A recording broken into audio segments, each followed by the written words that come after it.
Hello friends, welcome to Gomathi's kitchen. அனைவருக்கும் இனிய புத்தாண்டு தின நல்வாழ்த்துக்கள். 2020 பார்த்தீங்க அப்படின்னா எல்லாருக்குமே ரொம்ப ஒரு கஷ்டமான ஆண்டாக தான் இருந்தது. அதை கடந்து வந்துட்டோம் இல்லையா? ஸோ 2021ல் பாசிட்டிவ் எனர்ஜியோட நல்லதே நடக்கும் அப்படின்ட்டு நம்ம கடவுளை வேண்டிக்கிட்டு இந்த வருஷத்தை நம்ம ஆரம்பிக்கலாம். இந்த வருஷத்தோட நம்ம சேனல் முதல் ரெசிபி பார்த்தீங்க அப்படின்னா ரொம்ப ஒரு ஈஸியாக செய்கிற மாதிரியான தக்காளி சாம்பார் தான் எப்படி செய்யலாங்கிறத பார்க்க போகிறோம். இந்த தக்காளி சாம்பார் இட்லி தோசையோட ரொம்ப சூப்பராக இருக்கும். சப்பாத்தியோட வச்சு சாப்பிட்டாலும் பார்த்தீங்கன்னா ரொம்ப நல்லாயிருக்கும். இப்போ அதை எப்படி செய்யலாங்கிறத பார்க்கலாம். கோமதிஸ் கிச்சனை சப்ஸ்கிரைப் பண்ணாதவங்க சப்ஸ்கிரைப் பட்டனை ப்ரெஸ் பண்ணிக்கோங்க. உடனுக்குடனே அப்டேட் வேணும் அப்படின்னா பக்கத்தில் இருக்க பெல் பட்டனில் ஆல்ங்கிற ஆப்ஷனை மறக்காமல் ப்ரெஸ் பண்ணி வச்சுக்கோங்க.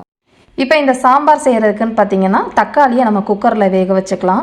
அதுக்கு பார்த்தீங்கன்னா மீடியம் சைஸில் 4 தக்காளியில் அந்த கெட்டியான காம்பு பகுதியை மட்டும் கட் பண்ணிவிட்டு அதுக்கப்புறமா இதில் சேர்த்துக்கலாம்.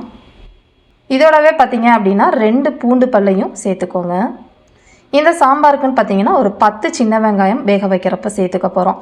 இந்த சாம்பாரை பொறுத்த வரைக்கும் சின்ன வெங்காயம் சேர்த்தா நல்லாயிருக்கும். இல்லாத பட்சத்தில் பெரிய வெங்காயம் கூட சேர்த்துக்கோங்க.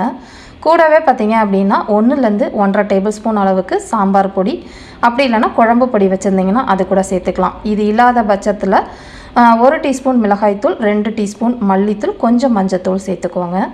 இப்போ இதில் பார்த்தீங்க அப்படின்னா கிட்டத்தட்ட 3/4 கப் அளவுக்கு தண்ணி ஊற்றிக்கலாம். அதிகம் ஊற்ற வேண்டாம். இதோடவே பார்த்தீங்கன்னா 2 காஞ்ச வரமிளகா சேர்த்துருக்கிறேன்.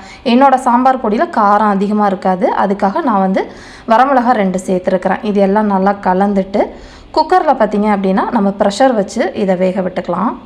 இது வேகிறதுன்னு பார்த்தீங்கன்னா வெறும் தக்காளி மட்டும் தானே, அதனால் ஒரு மிதமான தீயில் ஒரு 2 விசில் மட்டும் விட்டுட்டு ஆஃப் பண்ணிவிடுங்க.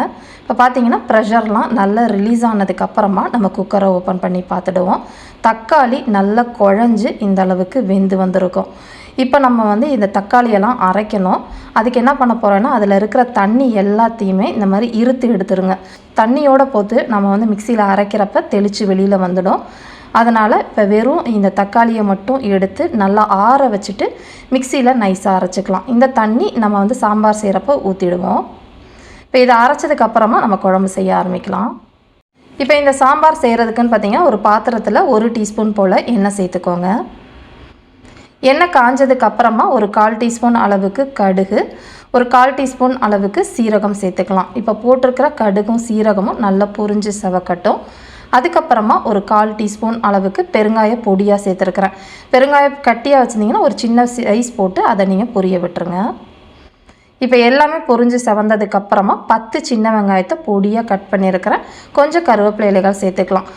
இந்த வெங்காயம் பார்த்திங்கன்னா ஒரு கண்ணாடி பதமாகிற அளவுக்கு வதக்கிக்கலாம். இது வதங்கிக்கிட்டு இருக்கப்பவே நான் ஒரு 2 பச்சை மிளகாவை கீறிட்டு இதில் சேர்த்துக்கிறேன். இந்த சாம்பார் கொஞ்சம் காரமாக இருந்தால் நல்லாயிருக்கும். இந்த பச்சை மிளகா ஃப்ளேவர் இந்த குழம்புக்கு இன்னும் கொஞ்சம் எக்ஸ்ட்ரா டேஸ்ட்டு கொடுக்கும்.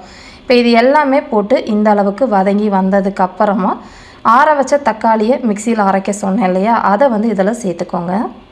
இதோடவே பார்த்திங்க அப்படின்னா நம்ம வடித்து வச்சுருந்தோம் இல்லையா, அந்த தண்ணி வேக வச்ச தண்ணியையும் இதில் சேர்த்துக்கலாம். இது ரெண்டும் ஊற்றுனதுக்கப்புறமா கட்டாயம் கொஞ்சம் கெட்டியாக தான் இருக்கும். அதுக்காக இன்னொரு ஒரு 1/2 கப்லேருந்து 3/4 கப் அளவுக்கு மிக்சி ஜாரில் தண்ணி ஊற்றி அலம்பி அதையும் சேர்த்துக்கோங்க. இப்போ இதில் இந்த சாம்பாருக்கு தேவையான அளவு உப்பு, 3/4 டீஸ்பூன் அளவுக்கு கல் உப்பு சேர்த்துக்கலாம். இப்போ இது எல்லாமே நல்லா கலந்து இது கொதிக்கிறதுன்னு பார்த்திங்கன்னா ஒரு 3-4 நிமிஷம் மிதமான தீயில் கொதிக்க விடுங்க. இப்போ பார்த்தீங்கன்னா சாம்பார் கிட்டத்தட்ட நமக்கு ஒரு 4லேருந்து 5 நிமிஷமாக நல்லா கொதிக்க விட்டுருக்கிறேன். கொதித்ததுக்கப்புறம் பார்த்திங்கன்னா இந்த மாதிரி தான் இருக்கும். இப்போ இது நல்ல ஒரு பைண்டிங்காக சாம்பார் மாதிரி தெரியறதுக்காக ஒரே ஒரு டீஸ்பூன் அளவுக்கு கடலை மாவு, அப்படி இல்லைன்னா பொட்டுக்கடலை மாவை தண்ணியில் நல்லா கரைச்சிட்டு கட்டிகள் இல்லாமல் சேர்த்துக்கோங்க. இது ஆப்ஷனல் தான். இது போடாமல் செஞ்சாலும் ரொம்பவே நல்லாயிருக்கும். பட் போட்டு செய்கிறப்ப உங்களுக்கு சாம்பாரோட அந்த டெக்ஸ்சர் ரொம்பவே நல்லாயிருக்கும்.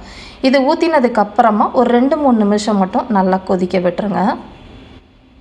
இப்போ கடைசியாக பொடியாக நறுக்கின கொத்தமல்லி இலைகளை சேர்த்துட்டு கூடவே பார்த்திங்கன்னா இந்த தக்காளி புளிப்பு, காரம் இதெல்லாம் நல்லா பேலன்ஸ் பண்ணி காட்டுறதுக்காக கொஞ்சம் போல் வெள்ளை பொடி சேர்த்துக்கலாம். இதுவும் ஆப்ஷனல் தான். பட் இது போடுறப்ப உங்களுக்கு டேஸ்ட்டை நல்லா என்ஹான்ஸ் பண்ணி காட்டும். இது எல்லாம் நல்லா கலந்துட்டு அடுப்பை ஆஃப் பண்ணிவிடுங்க.